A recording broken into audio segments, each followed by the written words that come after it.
finalement c'était peut-être le meilleur support pour le son, c'était le vinyle. Et donc voilà, moi ça m'évoque des souvenirs d'enfance et aussi je pense de nouveau l'avenir de la musique parce que on revient toujours à tout. Tant qu'ils ne reviennent pas aux cassettes audio on sera content. Mais voilà, le vinyle non, c'est un bel objet et quand je vois ça maintenant en magasin ça me rend un peu nostalgique.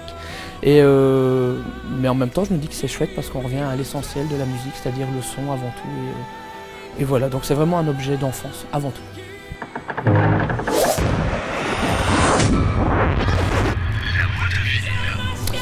Mon premier choix c'est Queen avec The Show Must Go On.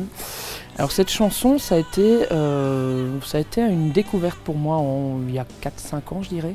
Pas une découverte musicale parce que je connaissais quand même la chanson, mais une découverte vocale parce que je me suis retrouvé à la chanter sur une scène belge avec des musiciens live et j'ai adoré. Et c'est resté depuis un peu mon credo musical en me disant que quoi qu'il arrive, The Show Must Go On, on peut monter très haut, on peut redescendre très bas, mais quoi qu'il arrive, The Show Must Go On. Et puis Queen, ça reste un groupe de légende. Freddie Mercury vocalement, c'est un dieu vocal pour moi. Donc voilà, c'est vraiment un groupe qui me touche et au-delà de ça, cette chanson-là, je crois que c'est l'histoire de tous les artistes et de tout le monde et que, encore une fois, quoi qu'il arrive, The Show Must Go On. Alors mon second choix, un peu de chauvinisme à la belge, un peu d'Eurovision vu que ça fait partie de mon histoire aussi. C'est évidemment la seule qui a réussi à gagner ce concours jusque maintenant, c'est Sandra Kim. Et en fait cette chanson pour moi, j'avais 4 ans quand elle a gagné en 86. Et mes parents m'ont toujours dit que je les avais un peu, saoulés avec cette chanson parce que je ne faisais que la chanter.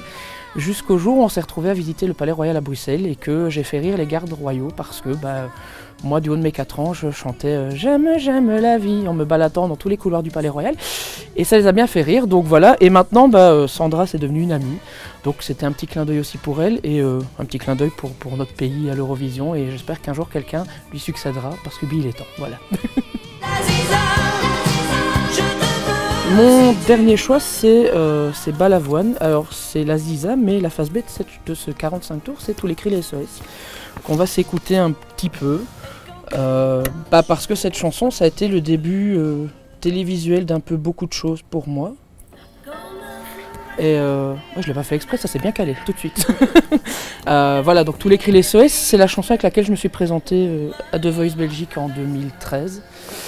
Et c'est la chanson qui a fait que je me suis retrouvé dans l'équipe de Natacha Saint-Pierre. Et puis au-delà de ça, Daniel Balavoine, c'est un artiste que moi j'admire, que vocalement j'adore parce que je me sens un peu proche de lui, de ce qu'il disait dans ses chansons.